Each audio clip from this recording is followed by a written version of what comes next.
Hello, everyone, and welcome to another EBTV sports presentation. My name is Frank Noppenberger, also the Supervisor of Athletics at East Brunswick, and it's my pleasure to help you along on this broadcast. Tonight is senior night here at J. Doyle Field for our girls field hockey team.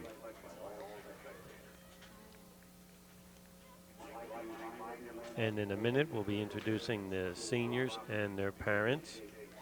Um, Tonight's contest is between the Bulldogs of Metuchen with a 4-5 record, and our Bears hosts have a 7-2 record. As you know, our Bears are the defending division and GMC champions. The Bears had a tough game against Sayreville and then South Plainfield, but we've rebounded since then, and we're looking to run off a bunch of wins and get that division and conference championship back to the Bears. First, our manager, Michelle Bayerson, and her parents, Irene and Alex.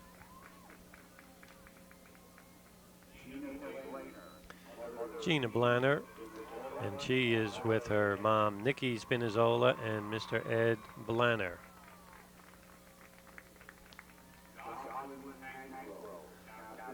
Our captain is Jacqueline Cancro, and she is with her parents, Bob and Jan Cancro.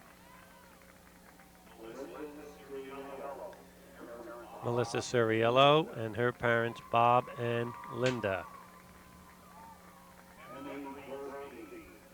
Next is the Goldstein family. That's Emily and her parents, Lou and Susan. Amanda Lerner and her parents, Tom and Marcy.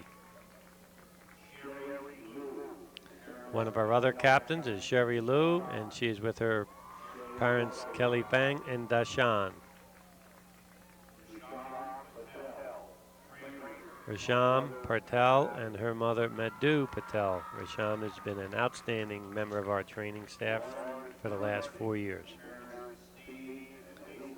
Lauren Pernick and her parents, Steve and Elise. Nicole Pazanski and her mother, Sandy.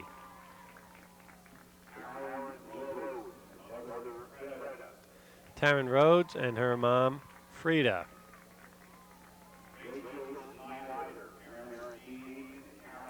And now we have the Schneider family. That's Rachel, Steve, and Carol. Alexandra Schmidt with her parents, Ed and Lorraine. Another one of our captains is Jennifer Weringer with her parents, Rich and Marianne.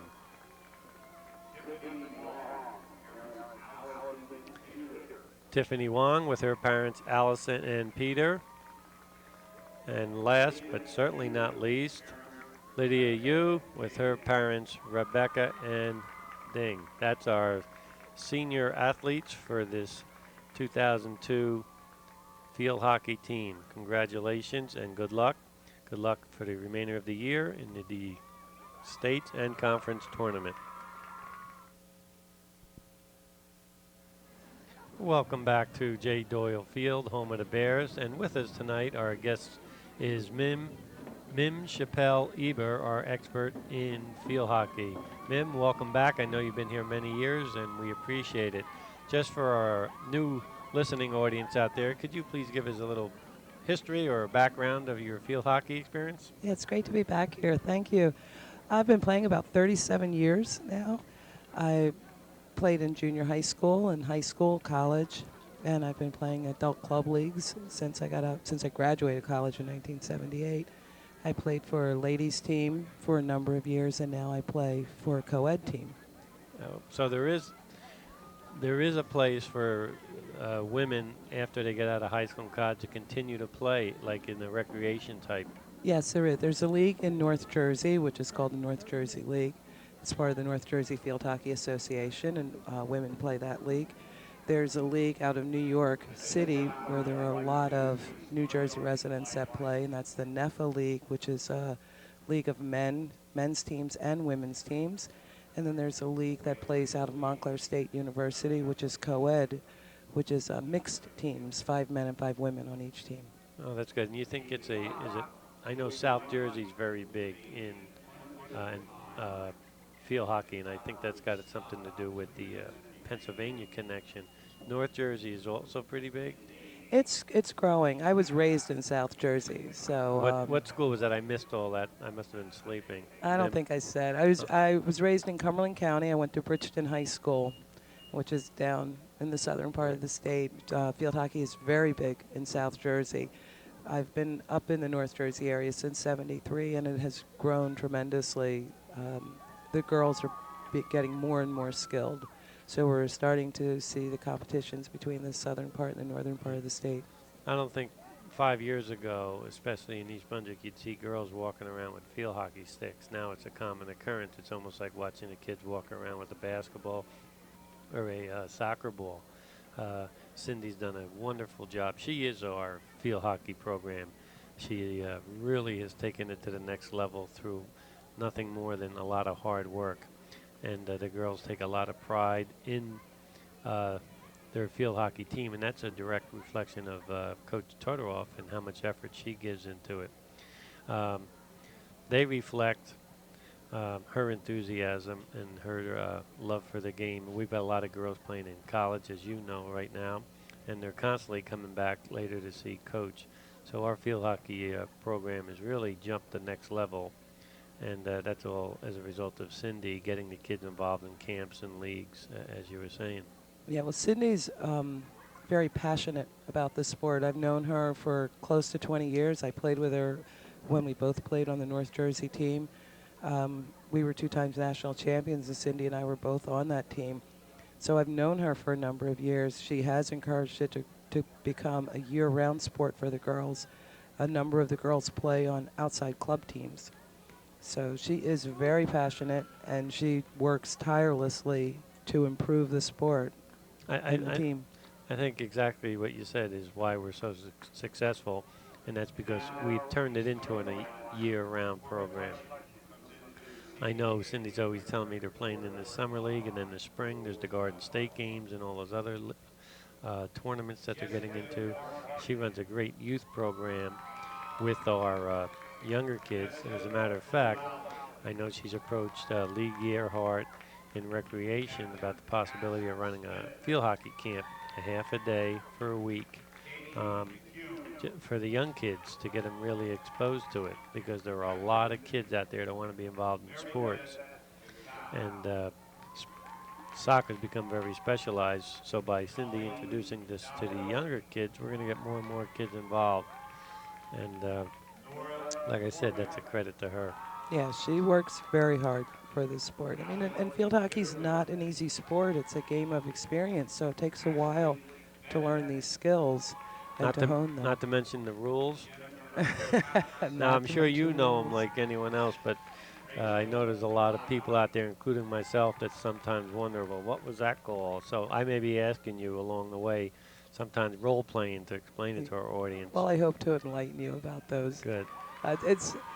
We've taken the game from where an average 25, 30 years ago, you might have an average of 150 whistles in a 60-minute game, down to considerably less. We're starting to get rid of the whistles now.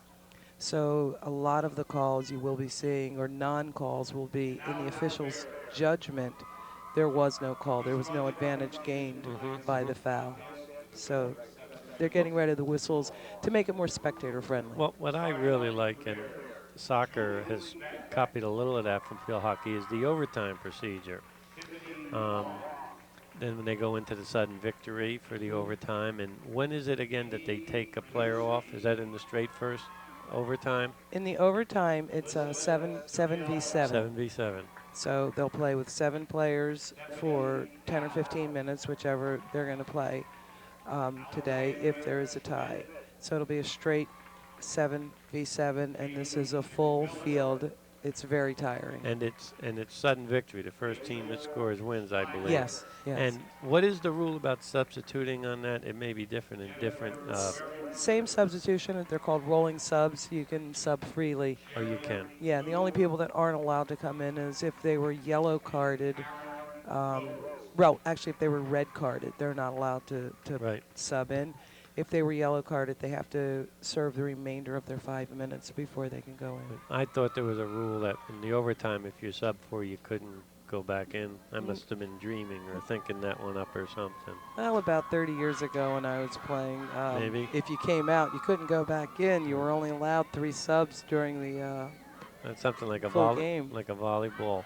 Yeah. Last quickie, you played your collegiate college at what school? We missed. Montclair State. Oh, that's okay. Well, Before field hockey became an Olympic sport. So. Right. Okay, well, we're just moments away from, I was going to say kickoff or tip-off, but then all those people Pass realize back. I'm a, it's called a pass back? It's called the pass back. Okay, again, this is Mim-Chappell, Eber, and Frank Noppenberger, and enjoy and good luck, Bears.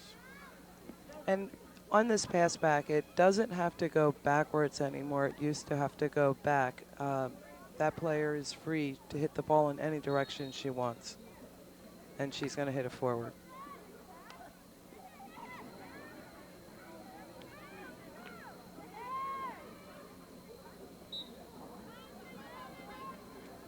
In high school, we play the game in the U.S. We play primarily on grass.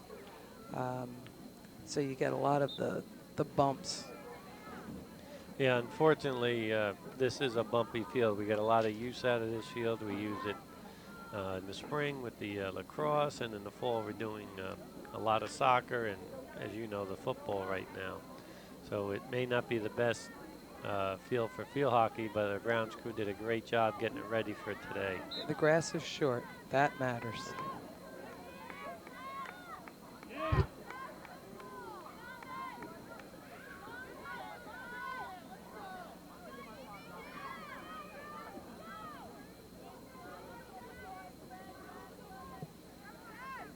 Now, the second game of the year, the Bears defeated Metuchen. So this is our first, the second rotation of playing everyone in the conference. We play everyone a home and away, and this is the beginning of the second rotation. And I know Cindy's very excited about each of the games, not looking past anyone, but knowing that South Plainfield and Sayreville are just a little bit ahead.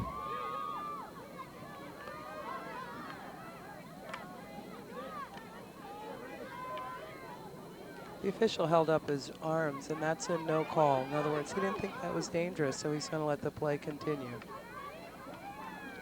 And he's holding his whistle again to see if the East Brunswick girl can maintain control of the ball. Now, speaking of the official, each year it seems like we're attracting more and more male officials. I hope that's not because the rate is so high, but because they really enjoy officiating the sport, because it is a fun sport to watch. And I think it's a little bit of both. There aren't a lot of the male officials that we have now that do play, but I think it's a little bit of both. And the advantage, hopefully they were players, because you do get a better feel of officiating if you played the game before. Absolutely, and especially in this game. And the East Brunswick team is on attack.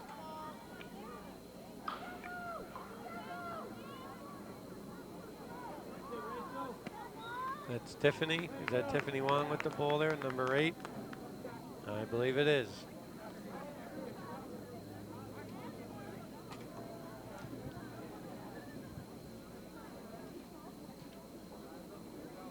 That was an obstruction call that she was called for. Field hockey is what I like to refer to as a gentleman's sport.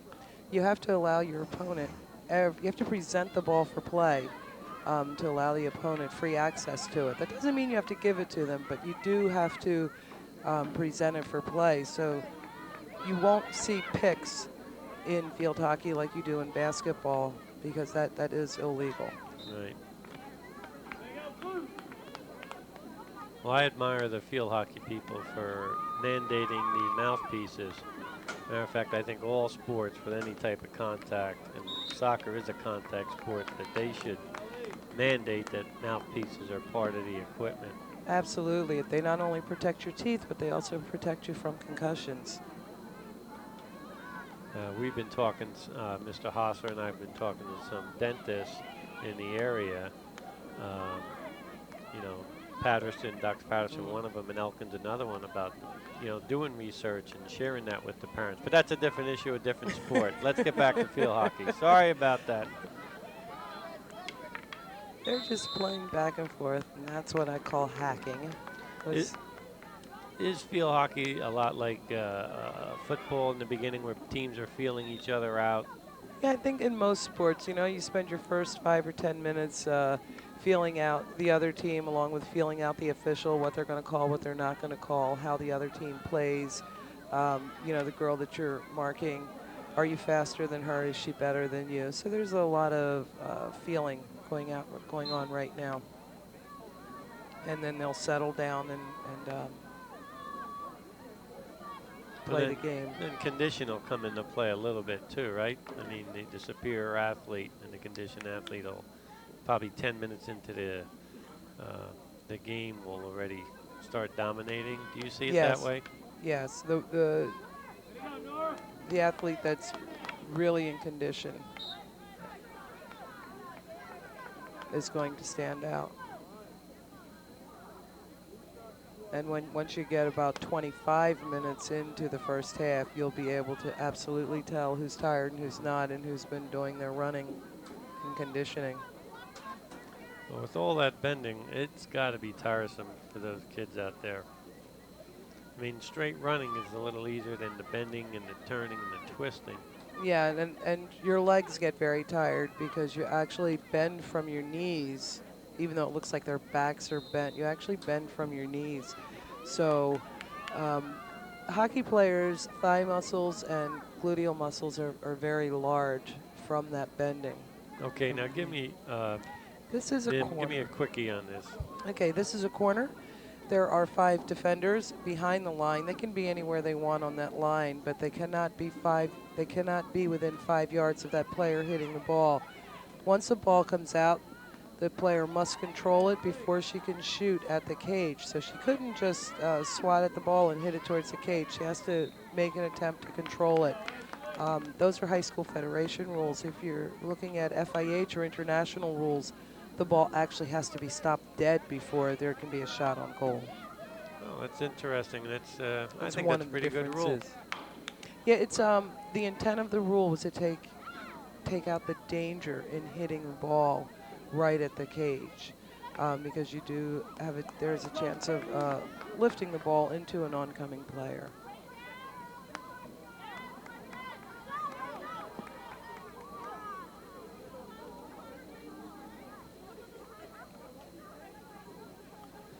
This is just a side in. When the ball goes out of bounds, you put it on the side. Okay, that's Stephanie Dowd. Nope, that's not Stephanie. That was number 29. That was Rachel Snyder. 30 years ago, we used to have to roll the ball in with our hand. Oh, really? Yeah, it's called a roll in. Now they're just side ins where you're allowed to hit it. That's interesting. I doubt if any of these kids would remember that, but their parents might. There's a nice stop. And that was by number 19. That one was by Alexander Schmidt. Now that ball just went off her foot, but there was no one around. It didn't matter. So that again was a judgment call and a no call. 5 years ago that would have been called, but like I said, we're trying to get rid of the whistle, so that's going to be a no call.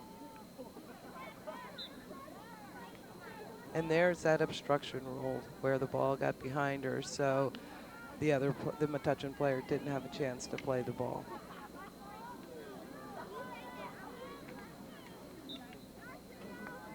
Was that the same thing there? Another obstruction? Yes, yes. It looked like it was either that or stick interference. Difficult to tell what the signal the official was making. That was good teamwork there by... nice give and go passes. That's number 8 there with the ball. And that's Tiffany. That was a pick if you saw that. Number 34 ran in front of East Brunswick's number 8, which is Tiffany Tiffany. Wong. So that was a running pick, and those aren't allowed. Now taking this free hit, boy, I can't see that number. That was number 18 or is that 19? 20. That was 29 29. again? Okay, that was Rachel again.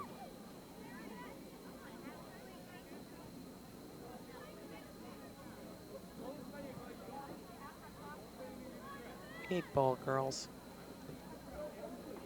At the collegiate level, they have ball girls, so the players don't have to run for the ball. We usually do. I guess maybe the JVs are resting up After their game. Mm-hmm. Yeah, I remember they had them. Although as a player, there are times when you really don't want to see those ball girls because you can get a breath, catch your breath if Right. it goes pretty far away. That's Julie Beck chasing down that ball. And that was Amy assisting her there.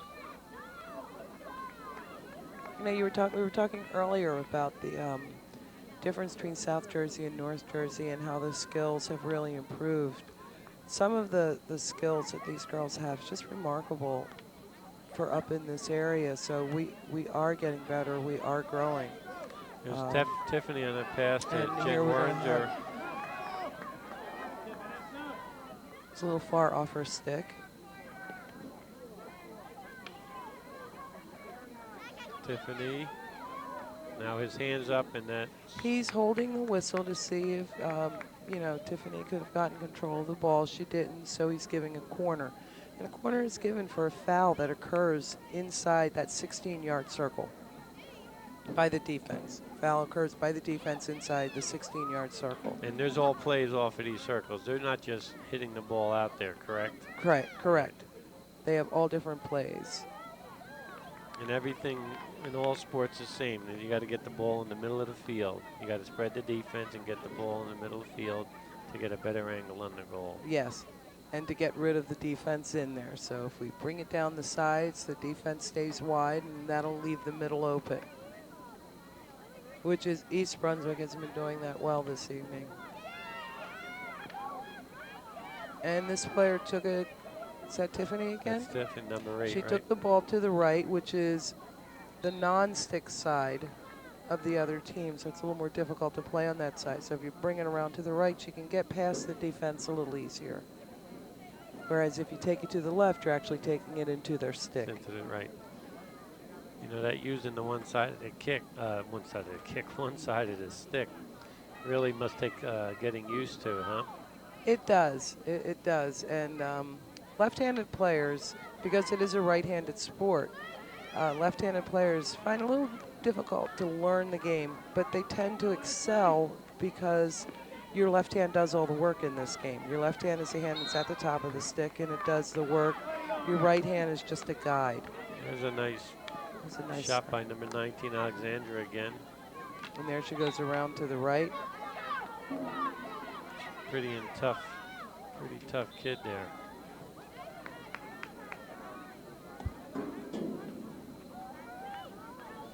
But I guess if you grow up with field hockey and using that one side of the stick, you don't know any other way, and you know it's just like the kids growing up playing soccer all day. Yeah.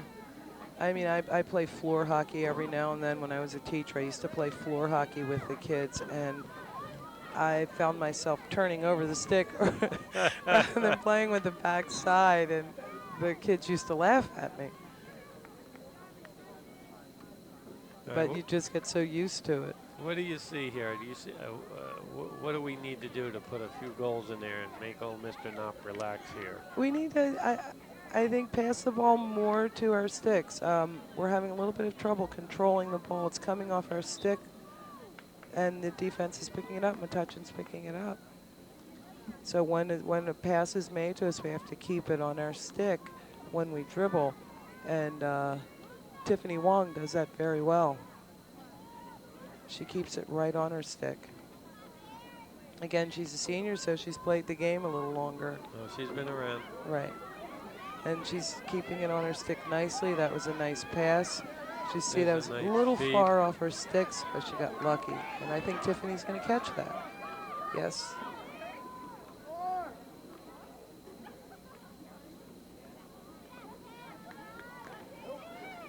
And we tend to rush when we're playing, and there really is time to do a lot of things when you're down there. When you're actually on the field, it doesn't feel like you have as much time as you do. A good stop by Rachel, or a steal, I guess. It was a nice steal. Amy deflected the ball. And this number 24 on Metuchen is a very nice defender, Melissa Calabrese. And she's only a sophomore. She's been picking up a lot.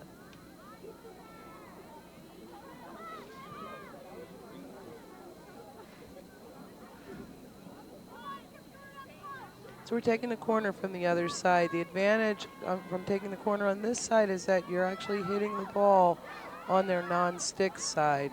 So you have a better chance of getting a goal. And that was a third-party obstruction, so it was a running pick. Boy, we're starting to, excuse me, we're starting to keep the ball down this end. Right. We had a game with Piscataway earlier in the week where it was down there the entire time, and we just couldn't put it in goal. Yeah. And Now, he called a corner on this because he felt the goalkeeper intentionally kicked it out of bounds. If it had inadvertently gone out of bounds, it would have been a long hit, which is taken 5 yards up from the sideline. But because the goalkeeper intentionally put it out of bounds, he awarded a corner.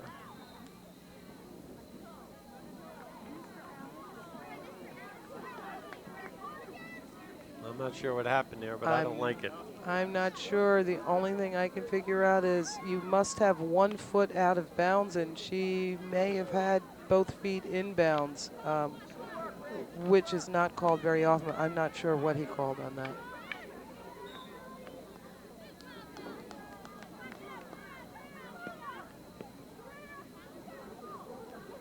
If you can take your free hits very quickly, then the other team won't get a chance to set up. Now that was a high ball, but again, there was no danger to anyone. It wasn't near anyone, so it wasn't called. 5 years ago, that would have been called. Now, when Melissa hit that with her stick in the air, that's fine. Is that correct? That's fine. It How was high? very controlled. How high can you pick your stick up off the ground to hit that ball? I thought there was a limit how high you could bring it up. You really are not allowed to bring the ball above, the stick above your shoulder to stop a ball. And that will be a foul if it's above your shoulder.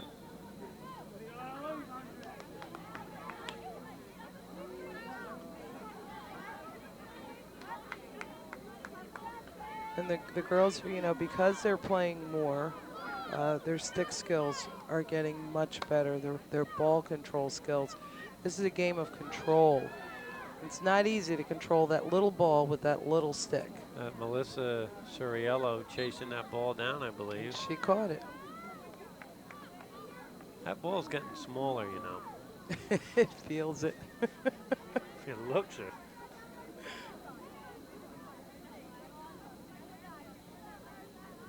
What a nice crowd here for our senior night, and thank you to all the fans and parents for coming out. We could have supporting something this. here.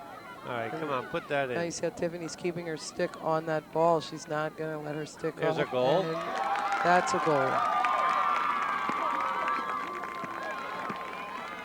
And they're arguing that it was not a goal, obviously. Well, if it wasn't a goal, it was going to be a stroke because it did hit number 24's Melissa Calabrese, did hit her feet. Okay, and we're going to give that goal to... Let's see, he will signal who scored it. I was going to give it to Allison Lupinacci. Actually, she's on the bench. He goes and tells the table, is that what you said? Yeah, he should signal to the table, but they may have seen who it was. Well, we'll try to get that as soon as we can. The whoever got that goal. Maybe our right-hand man, Mr. Emery, can help us out with that one.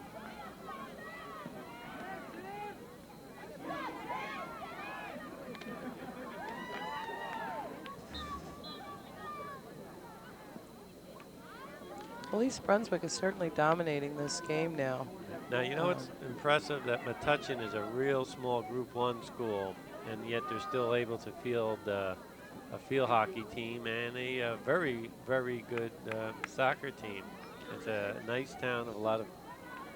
Yeah, well, again, their head coach is Beth Abbott, and she's another woman that I've coached with at camps and I've played with her, and she's passionate about the sport. The Metuchen team also has a junior hockey program in Metuchen, so that has helped their varsity program.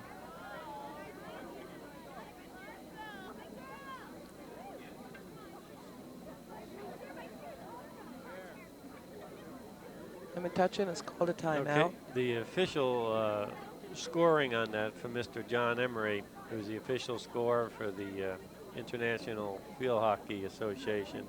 Jennifer Werringer, number 31, our co-captain, was credited with that goal, and then assist from number 8, our senior forward, Tiffany Wong. Timeouts, Mim, how many are we allowed per game? Each coach is allowed 2 timeouts per game.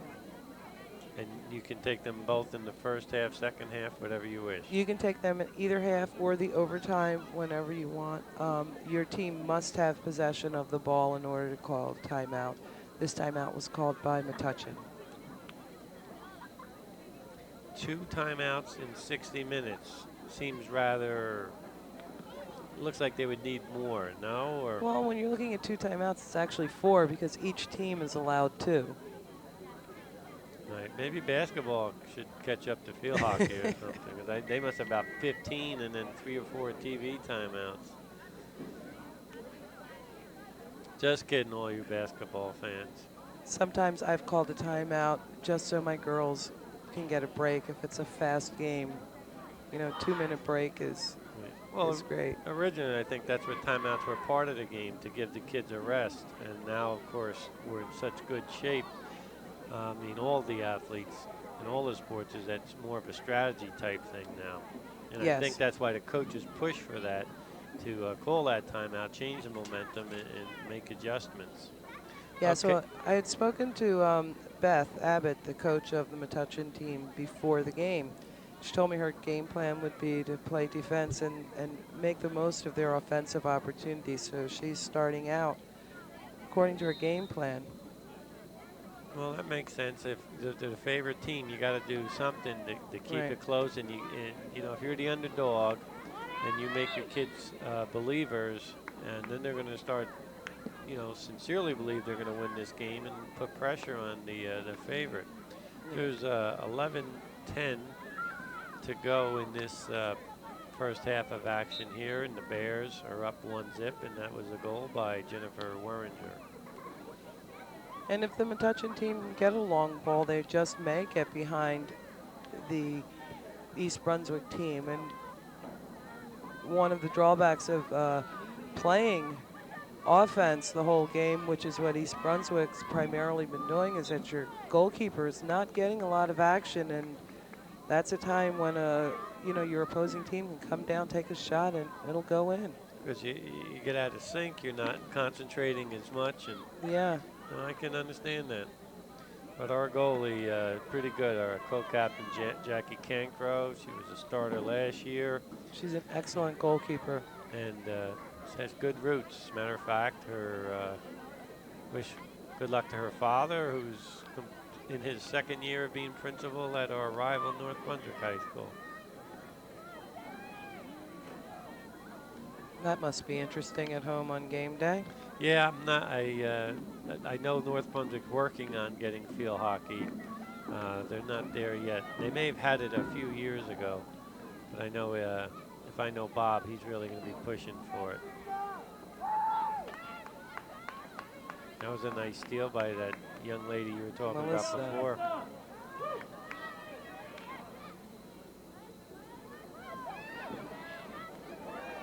she's all over the place. Good steal by Jen. And there's a sweep. Oh, Good nice save save. by the goalie. Nice save. Now that shot was that by number 29? Was that by Rachel, that shot? I think it was. I think their numbers need to be a little larger for us, Frank. Well, for me, not for you young guys, young gals. Well, thank you. Those old guys. That's going to be a pass back to her and then up to the top. Now, Jen Blanner, number 7, Gina Blanner, she's sitting there as like a free safety for any ball that come out and then to keep it back into play there.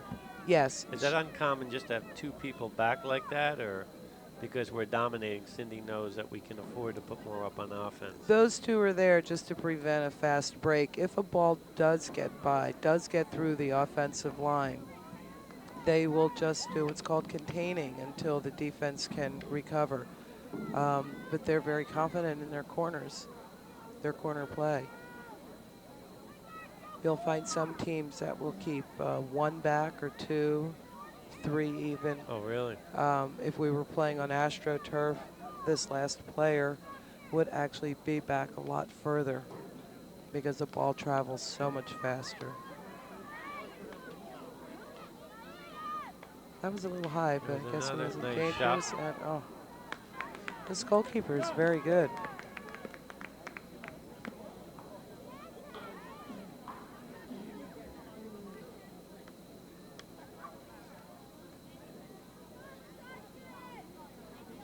She stopped a number of balls for Metuchen, yeah. Metuchen. Well, she seems to be playing with a lot of confidence anyway. Well, I understand Metuchen's a young team, and they seem to be giving the Bears all they can handle. Well, when you're looking at their roster, there are only 3 seniors on their roster, so they have the majority of their team returning next year.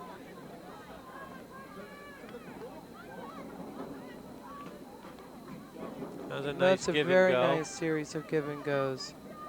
And that was a little far off her stick, and that's what allowed that Metuchen player to steal the ball from her.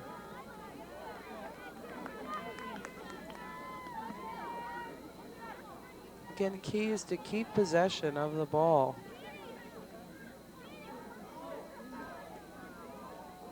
There's Katie McMillan, sister of our all-stater out there. She's another competitor.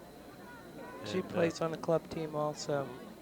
She's only an 11th grader, and by the time next year, she'll be one of those all-county, all-conference type players. She played in the Garden State games also. And that's an obstruction call again. She got her body between the ball and the player. And here's a break. Good defensive play there by number 4. That looked like Julie Beck, our 11th grader.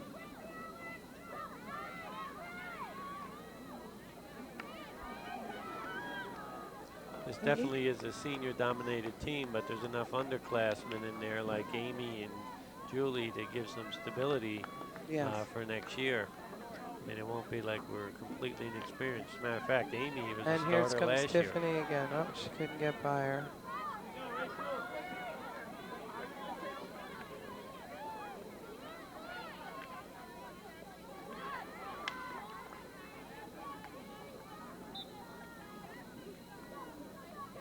They seem to be playing between the 25 and 25 now. So Metuchen is starting their offensive push. It seems like they're playing more or thinking more and more offense anyway in these last 5 or 6 minutes since our goal. As I said before, that was the game plan, to start off defensively and then push the offense, which is they're working East Brunswick's defense now.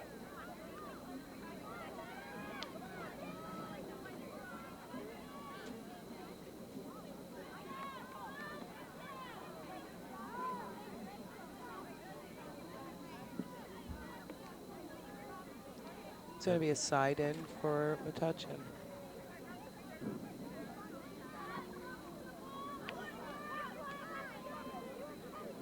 And the East Brunswick team is making it very difficult for them to pass a ball to the Metuchen's Nice teammates. pass by McMillan there.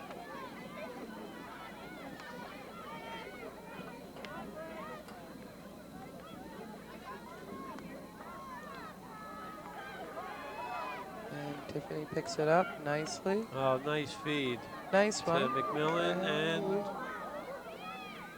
and they're keeping their sticks on the goal, on the ground to maintain possession, correct? Yes. It's That done ball's very still alive. nicely, and it's. There was a no call. That hit into Tiffany's feet. As you were saying, you're bent over a lot, and just if you stand up at the wrong time and get flat-footed, that ball will hit your feet and it'll go against you. You have to stay low with your heels off the ground so you can move your feet to keep the ball from hitting them.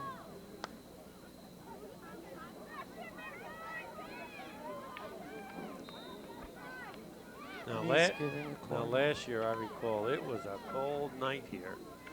And have you ever seen girls wear tights underneath or some sort of leggings? I do.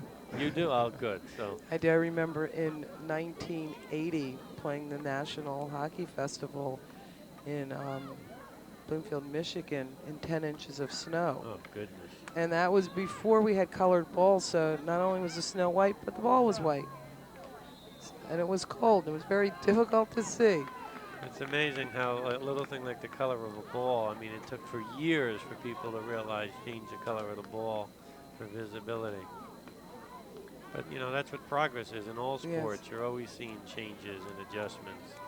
And Mr. Emery and I were just talking about the other day how there seems to be less and less whistles.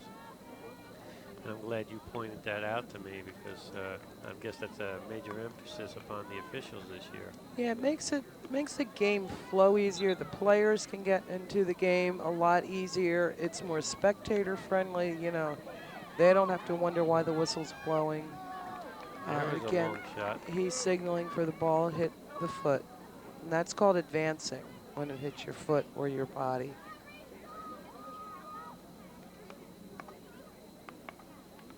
And sometimes you can't help it hit your foot. It'll hit a clump in the ground, you're lined right up for it. It hits a clump in the ground and hits your foot or hits your body. And well, there's less than 2 minutes to go. Hopefully we can get one in here just before the clock runs. Now, they come out on the field with the clock when there's, what, a minute or 30 seconds? 30 seconds. She's probably counting down. Well, she comes out to tell him there's a minute, and then she'll run with him the last 30 seconds and audibly count down the last 10. Well, I'll tell you what, if I had that clock, that'd either be a short or a long 30 seconds. I'll tell you that. Depends on if you're on offense or defense. If you're winning or if you're losing. Well, you're reading into the things. I'm not sure if that's what I meant or not.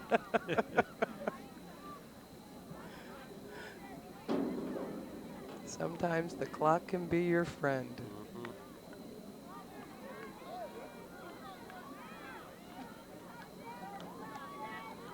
Now in soccer, a coach or the ref will add time for goals or injuries. Will they add on, or they just have to complete stoppage? They will stop the clock. Right. They'll stop the clock. And this is a fast break. Now, if we do get a corner, if there's a corner called and time has expired, the corner will play out the corner. And you can continue getting corners until it's done. Oh. Almost. Good pressure on offense there by number, oh boy, I can't see that far. And I apologize again to our audience.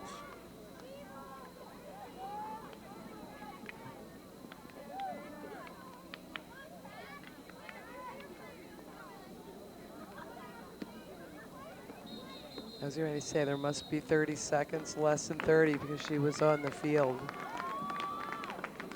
That's the end of the first half. Yep, and the Bears are up one to nothing, and I'm sure Cindy's quite happy that we're up 1-2. But knowing Cindy, I think she wants more, and I think she'd be a little more comfortable if there was a few more goals in there. Now we can see Cindy out there chatting to the official about, she's pointing over her head, so she's...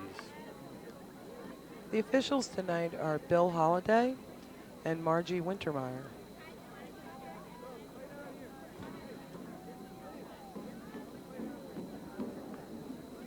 I'm not quite Okay, sure. well, we'll take a break in action here, and we'll be back in a few minutes for the second half of this senior night with East Brunswick leading 1-0.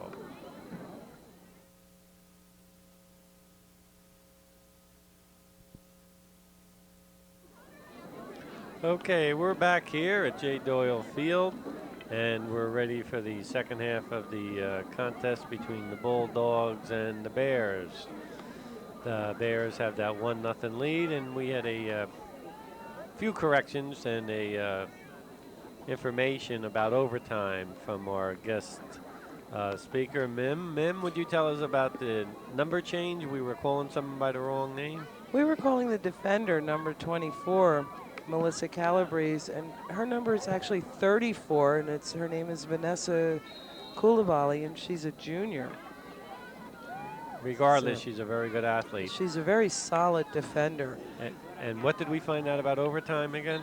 If we go into overtime, there will be 2 10-minute sudden victory overtimes. So it'll be a maximum of 2 10 minutes. And if it's still tied at the end of that 20 minutes, the score will stand. As a tie. Good. I like that. That's a good move. And I did ask the official about the call that he made on the corner, why the hit was coming out, and it was, as I suspected, her foot was over the line. You have to have at least 1 foot out of bounds. Pretty good defense there by our captain, Sherry Lou. Right now, it looks like this one official is getting all the work. Is that because, let me see. Well, no, I was Now- going to say because we're right-handed, or is the field tilted? Oh, Metuchen's on the attack now. So if everything, Whereas the first Goes to- half, Metuchen was on defense. if everything goes to form, all the action should be in that far corner from us to the right then, right? Yes, yes. Then we'll really have trouble with the numbers. We thought we had trouble before. Here's a nice stop by number 16, Melissa Suriello.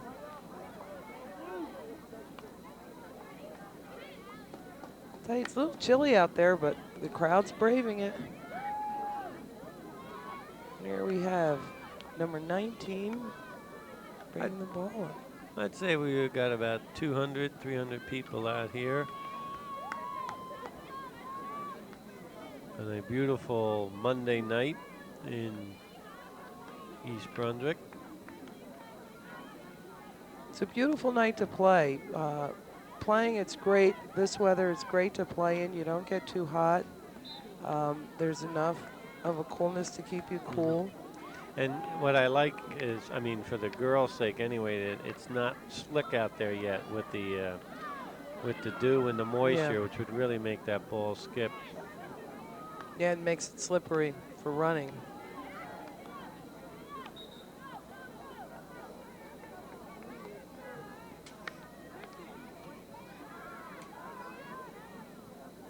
A lot of contact out there with the ball, but well, now Metuchen's making a little run at the goal here. Yeah, they're coming in on offense now. Number 27, Mary Beth Gazelle, taking a free hit.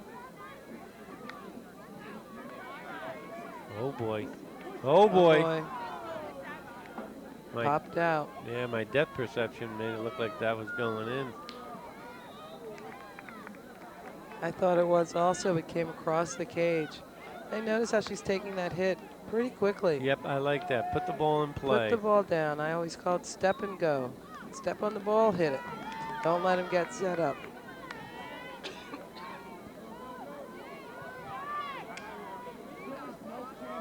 Now she should clear that to the side rather than Yes. in the middle, correct? Yes. Get it out to the side. Less danger of scoring. Oh boy. Oh. And she pushed her down. Yeah. Well, East Brunswick kids never push, so No. I'm sure that was a good call. And here it A comes nice outside. feed there. Now we're looking for a give and go. Again, that's coming in a little too soon, though. You know, we're down on our defensive end. Try to keep it outside a little longer. Good hustle there. Was that Tiffany over there? Yes. She's a very nice player.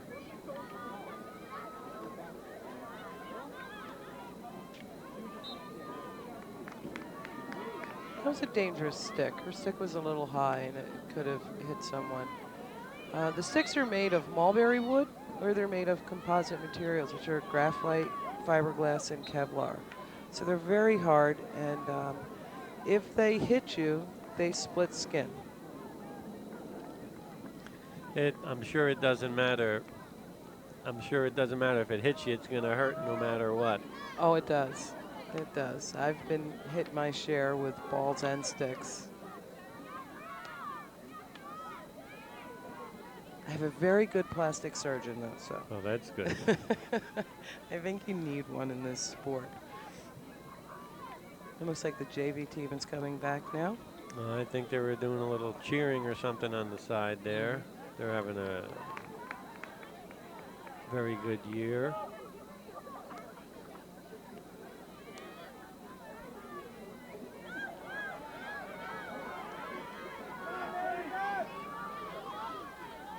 All right, Amy. Amy will stay in front of her.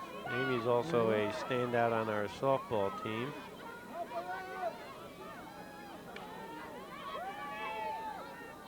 I thought he should have called that. Boy, she just bugged her to no end there. Yeah. Huh? No, I'm sorry. Was that Amy or was that Melissa? That was number 16.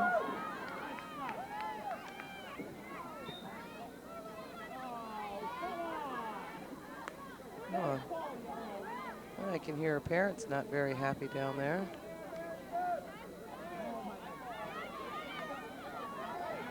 And she's through them and coming down.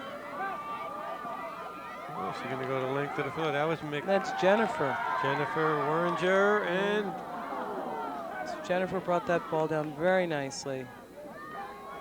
She plays year-round also. She plays on a club team.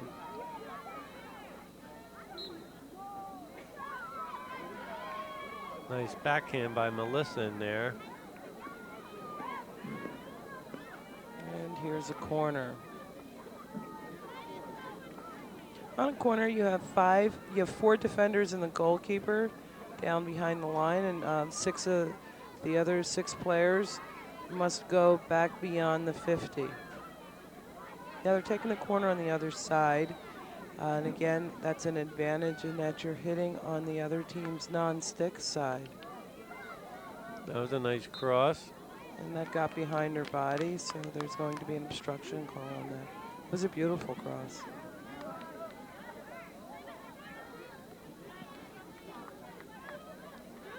And Cindy looks to be appealing that. Yeah, I thought she was leading the orchestra, as a matter of fact. It did get behind her, though.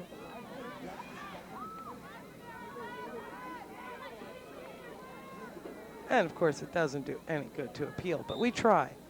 Right. I mean, I always get confused when I see the coaches or the players complaining to the official after the fact, because it's not going to change it. Not that I ever did that when I coached or played, but. Well, not only do I coach and play, but I also officiate.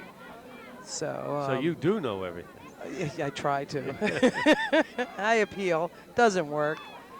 Sometimes you appeal just because maybe it'll work.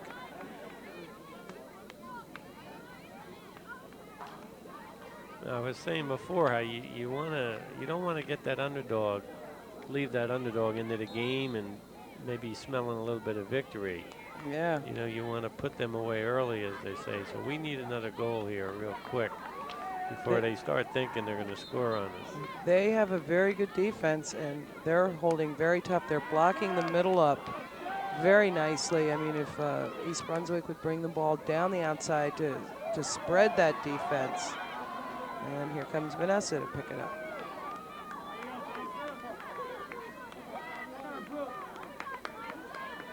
But if we bring it down the outside, we'll spread the field, we'll open it up, and that may give us a little space on the Metuchen defense. Hear the JV cheering. Oh, we even got signs over there. Yeah. A lot of spirit in the school this year. Our principal, Mr. Murphy, did a heck of a job, and it's all positive, all positive. Good stop there by, boy, oh boy, is that Stephanie or is that number 16, Melissa?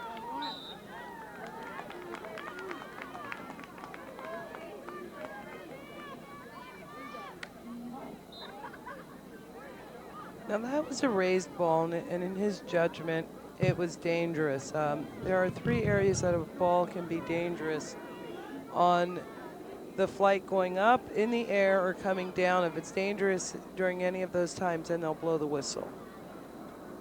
And the ball can be a foot off the ground, it can be 3 inches off the ground, but it could lead to dangerous play, then the official will blow it. Well, that definitely was a good call in my opinion. Yeah, it went right through a group of people. Well, we got about 20 minutes left here, and the Bears are still holding on to that 1-0 lead.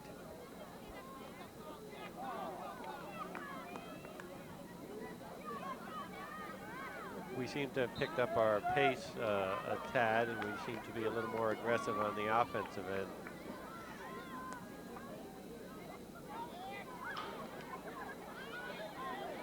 And this is where the conditioning really comes in now. They've been playing a total of about 40 minutes now, and that's 40 minutes of hard running.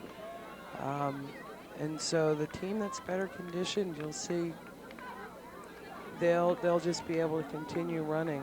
Well, I know Cindy does a lot of work with conditioning, and I don't mean just sprinting them, but I know on the weekends they go for their distance runs. Yeah. She does she uses bands to develop upper body strength and increase flexibility. She's turned it into the scientific method, and she's constantly going to clinics and workshops on the conditioning and motivating the kids to be in better shape. Yes, she's emailed me and called me and asked me questions. She stays up on the game, and that's great.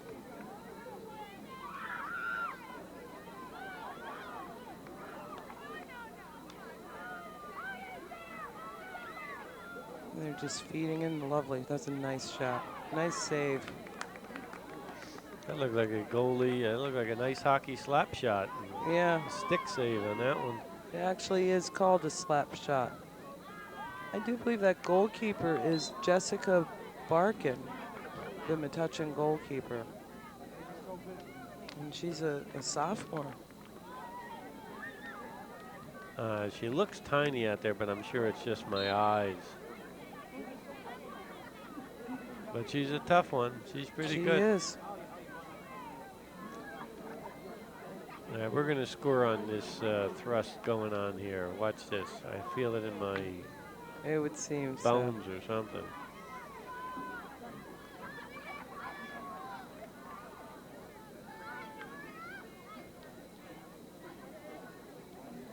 The orange ball's a little difficult for me to see when I'm playing at night, and I think that comes from the fact that I'm not used to playing with an orange ball.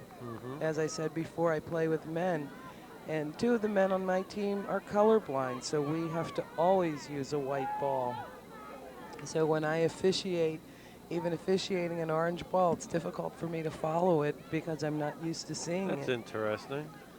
Very interesting. Tell the guys to wear sunglasses or something. I know it doesn't affect color blindness. I know.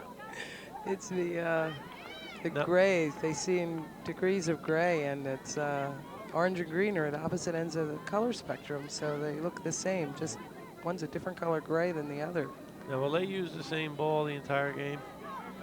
It looks like the same ball, but it's not. The table actually will have up to a dozen balls, so if a ball goes out of bounds or goes out of play and you can't get it readily, they'll throw another one out. because, you know, I don't think it's my imagination, but it does look brighter.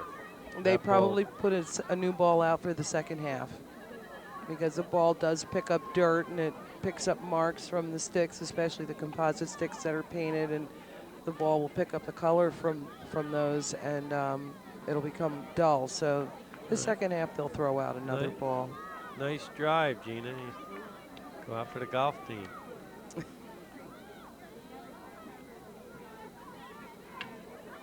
And actually, when you hit the ball in field hockey, it's a different hit than a golf drive. It's actually more of a hit like tennis forehand. A lot like it, I think. I mean, Yeah, it's from what I almost read. exactly like a tennis forehand, although a lot of the girls you see do use that golf swing. But to get a really nice, hard, flat hit that goes along the ground, if you use a hit like a tennis forehand hit, Interesting. you know, which is more wrist as opposed to arms.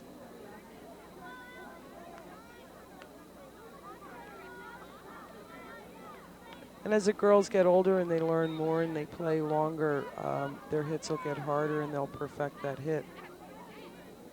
We used to call it a drive when I was in school. You can swing and miss and nothing happens, right? Yes. That looks like Mr. Hosser's golf game, as a matter of fact. Oh, I think you may be right. We might score here.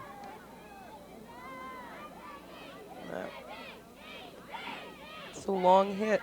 Well, actually, it was my prediction was before it came up the other end. This is a long hit. The ball went out of bounds over the end line, and so they bring it up 5 yards up off the sideline, and that's called a long hit. So we got about 14 and a half go, and we're still clinging to that 1-0 lead. I know Coach would be a lot more comfortable if we got that second goal. Yes.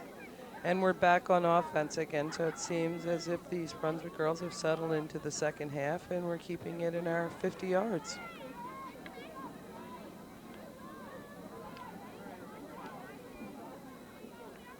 And they are very good with their give and goes, and Metuchen hasn't been able to defend against those give and goes.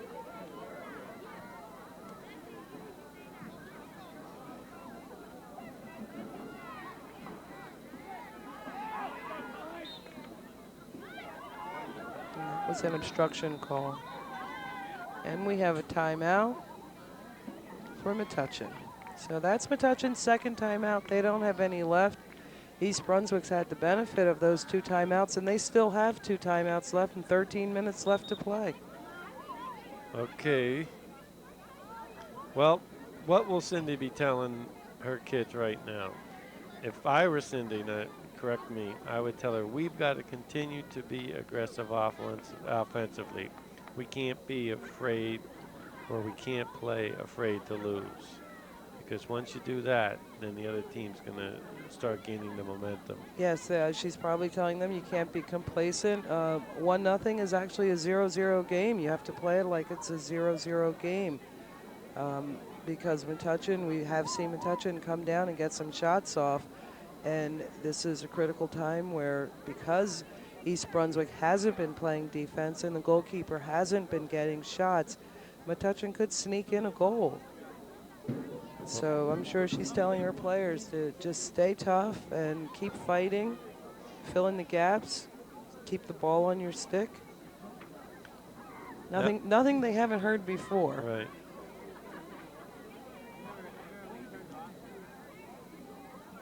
Now in soccer, or in some sports, you'll have your better player on the right side of the field here. Obviously, we do that in field hockey too, where the better hitter will be on the far side, our far side right now. Actually, field hockey is an interesting game. The right side of the field is actually more offensive minded, whereas the left side of the field is more defensive minded, because it's right. Well, that's exactly what I was trying to say. I didn't say it quite as eloquently as you, but that's what I was getting at. And your right defenders are more offensive minded. That's where you want to start your attack. And your left defenders play more defense because the other team that's their right side of the field. So your right wing is usually, your wings are usually fast, very, very fast, because you would like them to bring the ball down. Go the length of the field. Yes. So they have great endurance and they're very fast. And they have to be able to handle the ball and have great ball handling skills. All right, well, we'll see who took advantage of that timeout. I thought maybe Metuchen was a little bit tired, or getting a little bit tired. Now that, he called that for danger because the girl was getting ready to hit the ball, and he, was afraid that maybe she might have hit that Metuchen player. So he blew the whistle to stop the play. As we wait for that ball that's rolling down the track to come back into play, I'd like to just remind our audience that on the 21st of this month, October 21st. We're stopping time now to get the ball. I'm surprised the table doesn't have more balls there. They usually do. October 21st, we're having a presentation by Mike Mielo from Rutgers about the clearinghouse and any Division 1, 2, or 3 athlete in many of our grades. If you want to play at that level, what I'm trying to say is it would be worth your while to come and see what the clearinghouse and what recruitment's all about. And Mike Mielo is a former high school AD football coach and is currently in charge of recruiting at Rutgers. So please come on out. Yes, if you want to. I'm sorry, go ahead. Please come on out. And here's Tiffany with a breakaway and lovely give and go there. If you want to play college athletics, you must register with the NCAA clearinghouse. Right, and that's what this program I'm trying to give a commercial to is all about. So all our East Brunswick fans out there, if you have any questions and you'd like to come, you can please call the athletic office and we'll answer any of the questions you have. But that's October 21st, Monday night, 7 p.m. in the auditorium. I mean, it's very easy to do. You just fill out some papers and send them in. But I mean, I think some of them we get confused. The sliding scale as far as there was Mr. Hosser again, the swing and the miss. The sliding scale as far as the SATs and the GPA is concerned in the core courses. Yes, and you're given a rating. I believe it's. Now you must have a 2.0 or a 2.5 even to play college athletics, to be eligible to play college athletics. And as I was saying, that's Division 1, 2, or 3. Yes. All right, we seem to have picked up the pace a little bit here. And there's about 10 minutes left to go in the second half. We're also taking our free hits very quickly, whereas Metuchen is a little slow on their free hits and allowing East Brunswick to set up. And that's very difficult to get the ball through. This East Brunswick team, they have very nice sticks, and we're going to get a corner on the advance. The ball came off of a Metuchen's foot. The Bears' next game will be the 9th. We're at South Brunswick, and then on the 11th, they're going to be hosting the team from Old Bridge at a 3:45. That'll be our next one. Our next home is the 11th against Old Bridge.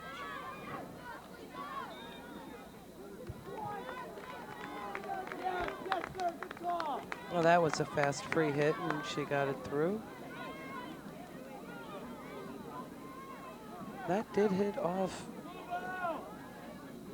number 16. That did hit off Melissa Cirillo. Cirillo had hit off her, but guess he didn't see it. That's tough. I think some people expect officials to be 100% right, and as a referee, if you can pick up 80% of the calls correctly during a game, you've had a great game. Right. So they are fallible. You can't see everything. Right. It's only the coaches and the fans that are perfect, Exactly. All right, let's put that ball in that little goal. And Jessica Barkin made another save. Boy, sometimes it looks so simple, you know, and it's so difficult. I mean, it looks so simple, you know, David Ambrosi could put the ball in play there. I know. And it's, but I guess when everybody's attacking you with those sticks and you're gonna adjust your body because using the correct side of the stick. When you least expect it, someone comes and hits the ball out of the cage and instead of in. You know, the idea is to put that little orange thing in that big white box over there, and it's very difficult. Field hockey's not a high-scoring game. Several years ago, about 10 or 15 years ago, the colleges. Good defense there by That Julie was. Beck, stopping the ball. We're gonna have to regroup here on defense. We're on defense now. All right. Several years ago, the colleges were allowing goals to be scored from the 25-yard line in hopes that it would increase the number of goals scored and again make it a more spectator-friendly sport. It didn't work, so they got rid of the rule. Right. I like that. I like a defensive game here. And East Brunswick's on defense.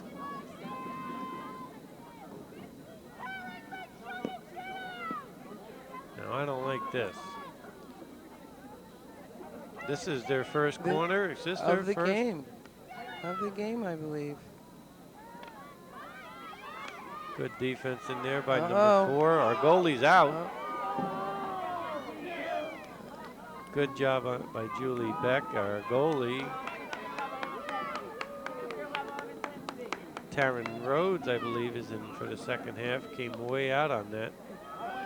The further out the goalkeeper comes, the less of an angle the attack player has to score. So it's actually good for them to come out far.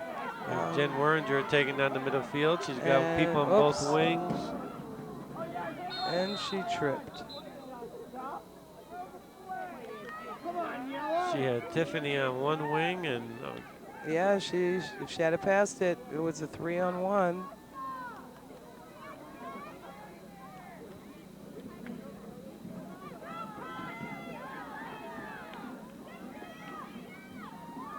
Sometimes you don't see the players running alongside of you, so as coaches, we always tell the players, you have to communicate, you have to talk. well, you know, keep your head up. Yes, we're not telepathic. So I don't know if they were telling her they were there or not. But that's like in any sport. Basketball, the point guard coming down, or in soccer, you know, people running down your wings. Yeah, you have to tell them you're there. Okay, Jen to Tiffany. Good recovery there by Alexandra. There's a nice save over there. That's called a sweep, which she just did. There's a backhand and a little flick. Nice save, and I think East Brunswick's going to pick it up. Yeah. About 5.5 to go. So East Brunswick is fighting hard. Yeah. They don't want to be on defense, especially now with 5 minutes left in the game. Number 4 running that down, Julie Beck.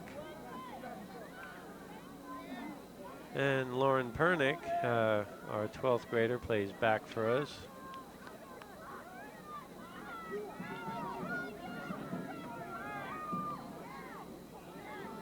This Metuchen team is picking up their offense now.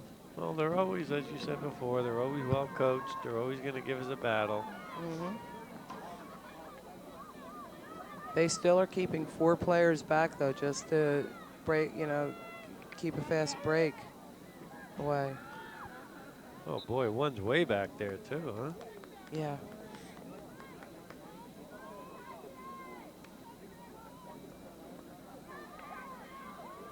But we're now in our circle again, someplace we really don't want to be.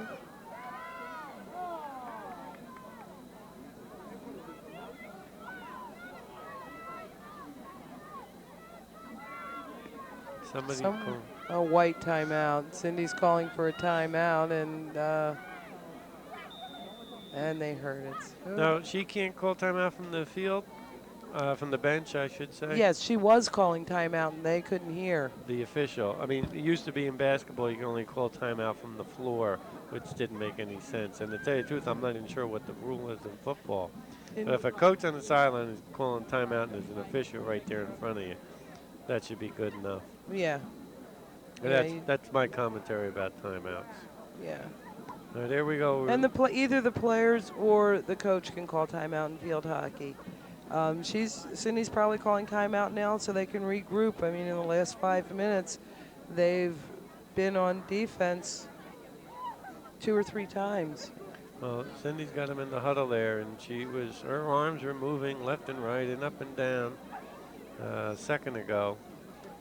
And I'm sure she's thinking just what I am. Let's get one more goal and put this thing away. Yeah, tighten it up, fill in the holes, don't let him get by you.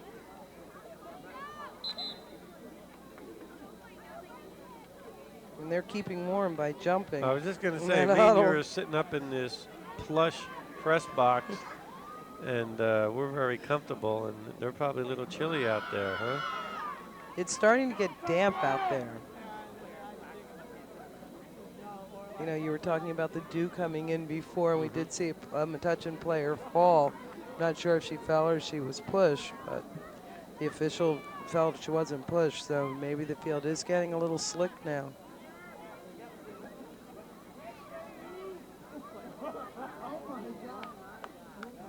And here we have Alexandra taking that hit. That's got a nice roll to it.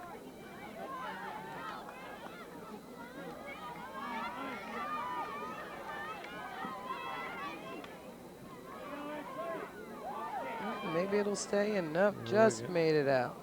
We got Melissa running that one down. Now they'll probably take their time taking free hits now, burning the clock. There's a little more than 3 minutes left, so we noticed before they were taking their free hits really fast, but now they're on defense, they're ahead, so let's slow it down.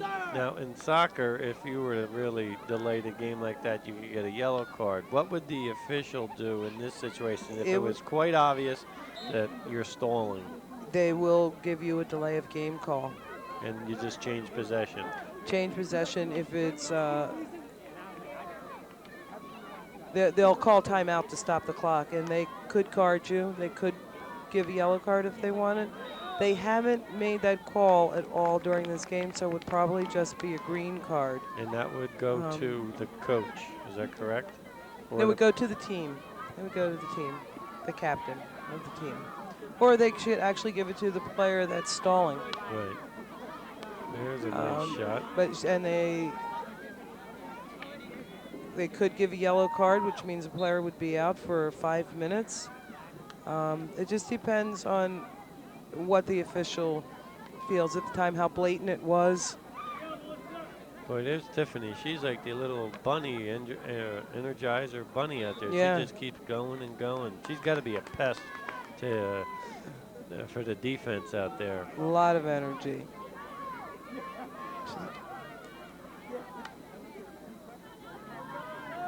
Field hockey players, I always tell my girls to get an Emmy when they're out there, you know, so that you have to be able to act. And if you're going to delay it, you can't let the officials know that you're delaying it. Well, there's our... Notice how that toss was given, and she's just sort of looking around. So she's burning the clock. That's a 2-minute warning given there by... Timer's up. So we're down to 2 minutes. Boy, we're being aggressive still on offense. I like that. And we'll move it a little more and take our time and burn down some more seconds. Again, Melissa. Boy, you can see the noise level picking up here because Metuchen knows they've got one more, maybe 2 more thrusts into that goal. Now, will she move everything up like they do in soccer? I would. I mean, what's the difference if you lose 1-0 or 10-0? Right. You've still lost, and you have a chance of winning. You know, or tying the game to go into overtime. Exactly. So push everybody up, keep it up. which he's not. They're still playing their same defensive formation, so they haven't pushed up at all. Good hustle by number 30, Nicole We're there. down to a minute. The timer is following the official, so we're down to under a minute now.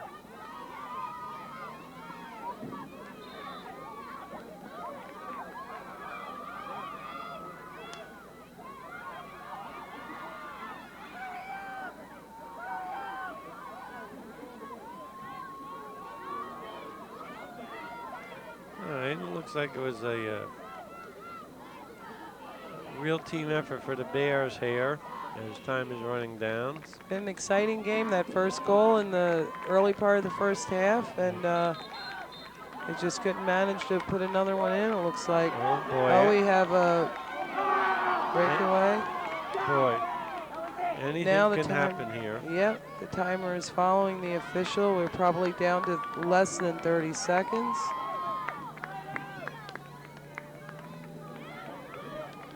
Maybe less than 10 seconds now, and he's putting his whistle in his mouth. It's probably less than 10. There.